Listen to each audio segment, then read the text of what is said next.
Yuri Butusov, December 31, published a shocking story that garnered domestic and international attention through the Novinarnia website. The report detailed the catastrophic failure of the newly formed 155th Brigade, hastily deployed to fill gaps on the Eastern Front near Pokrovsk. This brigade can be considered a vanity project of the Ukrainian command. It was one of 14 new brigades trained by Western nations, with the 155th Brigade assigned to train in France. Many soldiers assigned to the brigade deserted even before reaching the front lines. Ukraine's State Bureau of Investigation is currently examining the information about this brigade that was exposed in the media. The mechanized 155th Brigade, Anakivska, was established in March 2024. In September 2024, the brigade's core forces were sent to train in France, while many recruits were trained in Ukraine. By late November, while the brigade's command was still in France, a large portion of its infantry had already been deployed to the Pokrovsk front. These forces weakened almost immediately when Russia launched an attack, with some soldiers deserting even before engaging in combat. According to journalist Butusov, the commander of the 155th Brigade is an experienced officer named Dmitry Ryumshin. OK Zapad is the abbreviation for the Western Operational Command, led by General Shvedyuk, with Chief of Staff Colonel Seletsky and Army Commander General Pavlyuk responsible for forming the brigade. However, from the beginning, OK Zapad lacked leadership, personnel, weapons and resources to establish a new unit. The creation of the 155th Brigade, from its earliest days, revealed significant organizational chaos involving a mix of various elements. Since its establishment in March, the brigade recruited 46 new soldiers monthly, but recorded 3 desertions. By November 2024, they had recruited over 5,800 soldiers, but desertions had risen to 448. The recruits, with no prior experience, were randomly added to the brigade, and as needed, they were reassigned elsewhere to fill gaps in other areas. Over the entire formation process, more than 1,700 soldiers deserted from the brigade. Journalist Butusov revealed that in reality, recruitment for the brigade began in June, but they did not have time to complete their training. More than 2,550 soldiers were taken from the 155th Brigade in July and August to reinforce other units. This means that most capable personnel were removed from the brigade, nullifying the 4 months of prior training. Following this, the leadership ordered the remaining members to head to France at the end of September. As a result, 1,924 soldiers were sent to France, of whom only 51 had more than 1 year of military experience. The majority, over 1,500, had just enlisted and served for less than 2 months, with no military experience. They were sent to France even without passing basic training. This indicates that the Army Command and OK Zapad sent to France not a well-organized and disciplined military unit, but rather a group of individuals in uniform. While the entire brigade command was still training in France, the military continued recruiting thousands of new members in Ukraine and sending them to the battlefield without commanding officers. Consequently, more than 700 recruits in October and November deserted the brigade immediately after being enlisted in Ukraine. Those who deserted stated that they had never seen their commander. From the information provided by this Ukrainian journalist, it can be understood that while approximately 2,000 soldiers and their commanding officers were still training in France, about 4,000 recruits were being integrated into the brigade in Ukraine. However, as of November 15, when the brigade soldiers completed their training in France and began returning to Ukraine, their command only arrived on November 30.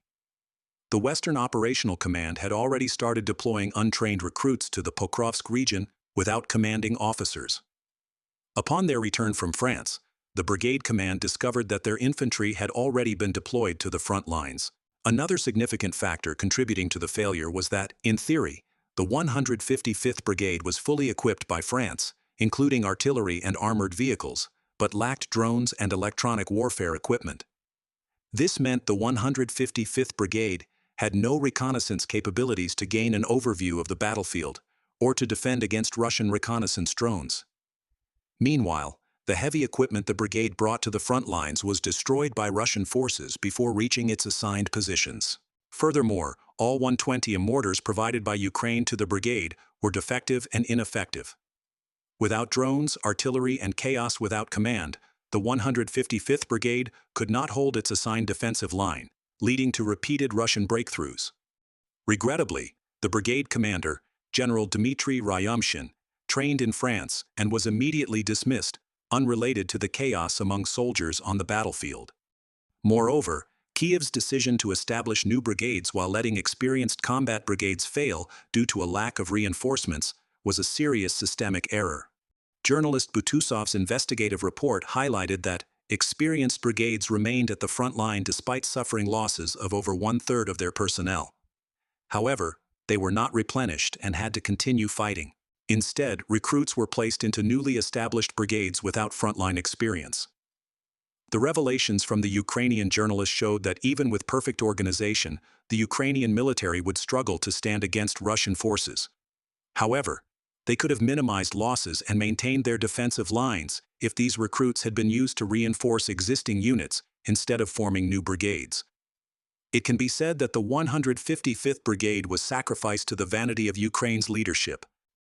The country's senior political and military leadership played games with the 155th Brigade. They failed to prepare and systematically train the brigade to form a combat-ready force. The brigade's soldiers became hostages to Zelensky's public relations project. The 155th Brigade has been disbanded, and its members redistributed to reinforce other brigades. Journalist Butusov, like many Ukrainians, has reacted with immense anger over this incident.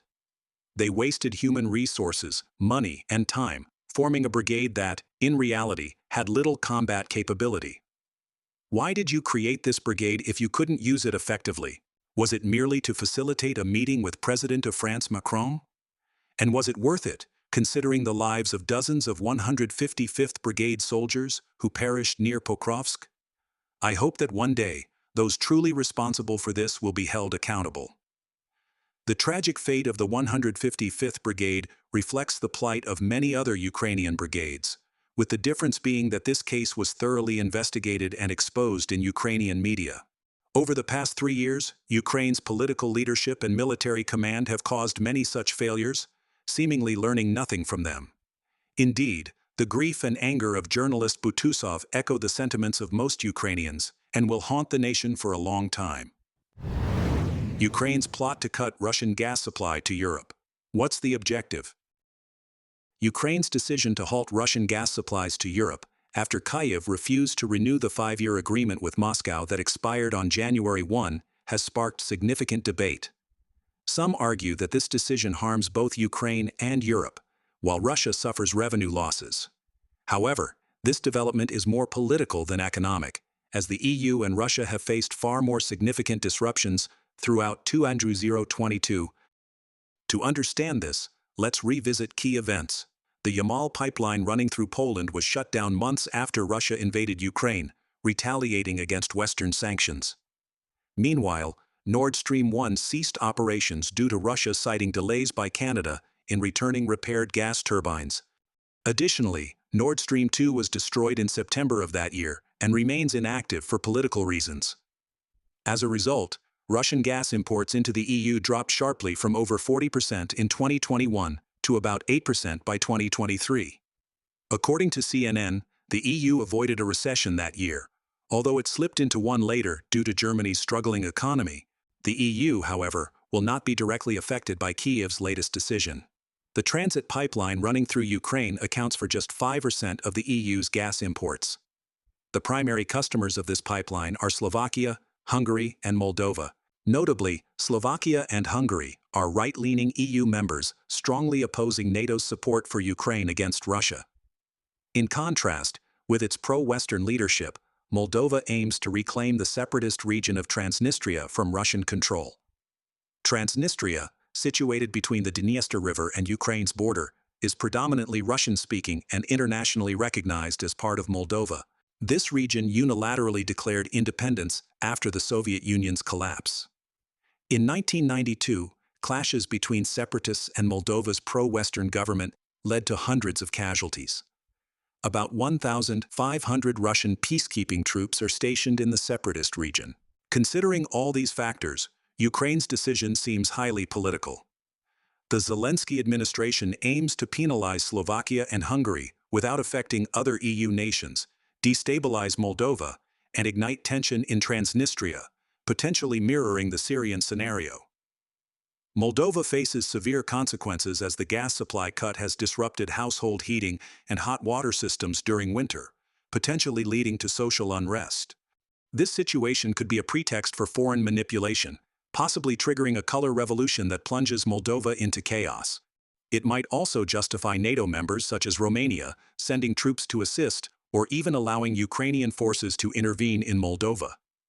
This scenario aligns with warnings from Russia's Foreign Intelligence Service on December 23. They suggested that Moldova's government might launch an offensive against Transnistria, citing the gas supply cut as a reason for their winter crisis. European media quoted Moldova's Prime Minister Dorin Racine, who described the situation as extraordinary, accusing Moscow of weaponizing gas to destabilize the nation and potentially leaving citizens without heat and electricity in the middle of winter. Ukraine's decision to halt Russian gas supplies to Europe is more about political maneuvering than genuine economic concerns. While Moldova faces significant disruption due to the gas cutoff, Slovakia and Hungary will likely experience less impact, given their ability to import more expensive LNG from countries like Russia, the US, Algeria, and Qatar, through transit pipelines from Lithuania or Poland. Additionally, Hungary is still receiving gas via the Turk Stream pipeline, Russia's last operational gas line to Europe. Ukraine's decision is a political punishment aimed at Slovakia and Hungary, but the absolute risk lies with Moldova and the Transnistrian region. In the broader context, Ukraine's gas cutoff to Europe is likely a short-term tactic, especially if Donald Trump re-enters the US presidency. The Ukrainian government seems to use this strategy to leverage concessions from the Kremlin in upcoming negotiations. While this move may temporarily disrupt Russian revenue, it is unlikely to last long, as both Russia and the EU stand to benefit significantly from a return to energy cooperation once the conflict in Ukraine is resolved. A central issue, however, is the US's strategic interests in pressuring Ukraine to extend the gas transit agreement. Trump has repeatedly stated that he does not want Russia to continue supplying cheap gas to China, a move that could strengthen China's global dominance. He has long maintained that Russia and China are natural enemies due to their territorial differences, particularly in Siberia, and that the US should prevent further collaboration between the two nations. While Russian President Putin and Chinese President Xi Jinping have forged a strong relationship, a deeper analysis reveals that this alliance lacks the institutional depth seen in other global partnerships. The Russian public remains wary of China, mainly due to its growing influence in Central Asia and the potential for border disputes. Russia also resents being seen as a junior partner to China in the Western media. These dynamics create an opening for Trump to drive a wedge between Russia and China, which could shift the global power balance. Ultimately, it is up to Putin to determine if aligning with Trump's strategy benefits Russia's national interests. As the situation unfolds, the world watches closely to see how Trump's approach to Ukraine will evolve,